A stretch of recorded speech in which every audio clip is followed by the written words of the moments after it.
ঘটনাটা ঘটছে মূলত প্রায় 10-12 জন সদস্য একটা ডাকাত আপনার রাত আনুমানিক 2:40-এর দিকে 2:40-এর দিকে আমার গ্যারেজের সিওল কাইটা তারপর আপনার এই গ্যারেজের ভিতরে প্রবেশ করছে। গ্যারেজের ভিতরে 2জন লোক থাকে আমার, ওই 2জন লোকের হাত পা মুখ বাইদা ওদেরকে বলছে যদি ওরা কোনো কথা বলে ওদেরকে মেরে ফেলবে, এরকম কথা বললা আপনার ওরা গ্যারেজের আমার 15 থেকে 16টা অটো, ওই অটোগুলার প্রতিটা অটোতে 4টে করে ব্যাটারি, সবগুলো গাড়ির ব্যাটারি খুলছে, খুইলা ওরা নিয়ে গেছে। শেষমেশ যখন ওরা ওদের ব্যাটারি নেওয়া শেষ তখন গ্যারেজে আমার একটা মোটরসাইকেল থেকে পার্সোনাল মোটরসাইকেলে জিপিএস লাগানো ছিল। আমার মোটরসাইকেল থেকে রাত্রে 3:40-এ আমার কাছে ফোন আসে। ফোন আসার পরে আমি যখন দেখলাম যে গাড়ি থেকে ফোন আসতেছে তখন আমি জলদি করে ফোনটা কাইটা আগে আমি গ্যারেজের ক্যামেরাগুলো চেক দিলাম, দেখলাম যে আমার গ্যারেজের সবগুলো ক্যামেরা বন্ধ। তারপর আমি আমার বাবারে ডাক দিলাম ঘুম থেকে, ওইটা সাথে আমার ছোট ভাই আসছে।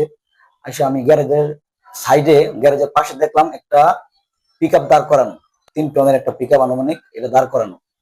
তো আমি যখন খালি বললাম যে এখানে গাড়িটা কে রাখছে, এটা বলার সাথে সাথেই গ্যারেজ থেকে একজন লোক দৌড়ায় বেরোইছে। বেরোয়ার সাথে সাথে আমার বাবা যখন প্রতিহত করতে গেছে, ধরতে গেছে, আমার বাবার এখানে সে আঘাত করে পরে এখন হাসপাতাল থেকে ট্রিটমেন্ট করে নিয়ে আসা হয়েছে। প্রায় 17 থেকে 18টা সিঁড়ি লাগছে। এখানে প্রায় আমার 8.5 থেকে 9 লক্ষ টাকার মালামাল ক্ষয়ক্ষতি হয়েছে। আমার ছেলে আমার বলতেছে আব্বা হচ্ছে একটু গ্যারেজে যাই, সিসি ক্যামেরা সব বন্ধ হয়ে গেছে গা, আর মোবাইলে কেন বাইকের ফোন আসলো। আমরা 3 বাপ ছেলে তো দৌড়ে গেলাম। যাওয়ার পরে গ্যারেজে ট্রাকের মধ্যে এরা আমার গ্যারেজের ব্যাটারি সব উড়াইতেছে, ইডাইলা উড়াইতেছে। আমার বড় ছেলে খালি জিজ্ঞেস করছে এই গ্যারেজে কারা, তখন একজন ডাকাত গ্যারেজের ভিতরে ছিল। হ্যাঁ, দৌড়াই আসলো, দৌড়াই আইসা সে আমার একটা কূপ দিল প্রথম।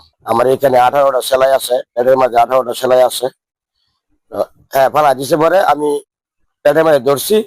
হ্যাঁ, এই ডাকাত আমার সাথে পড়ে গেছে রোডের মাঝে, পড়ে গিয়ে সে আমার গাড়ির মধ্যে ফালদা উঠছে। উঠটা সে গাড়ি যখন সাইরা দিছে, তারপর আমি গাড়ির পিছনে পিছনে দৌড়াইতেছি। সে আবার ইট দিয়ে একটা ইডাল দিছে আমার এই বাম হাতের গর্দানে লাগে। তখন উনি আমার যখন ওই তালাটা কাটতেছে আর কি, শিকলটা কাটে, তখন উনি আমার বলতেছে যে ভাই এখানে জানি কিসের আওয়াজ দিতেছে। তা আমি কথাটা তো গ্রাহ্য করি নাই আর কি। তখন উনি যখন নাকি ডাক্কা মারছে পরে ইয়াটা খুলে গেছে। 12-13 জন লোক পানায় ঢুকলো আর কি। ঢুকে পরে মনে করেন যে আমাদেরকে এই হেনস্থ করলো আর কি। মানে এই ইয়া থেকে বসায়া মনে করেন যে আমাদের হাত বাঁধলো, তারপরে মুখ বাঁধলো, পা বাঁধলো। বাঁধার পরে আমাদের পকেটে যে টাকা ছিল, মোবাইল ছিল, ওইগুলো নিয়ে গেছে। নিয়ে যাওয়ার পরে বলতেছে যে বেশি কথা বলে মেরে লেগো।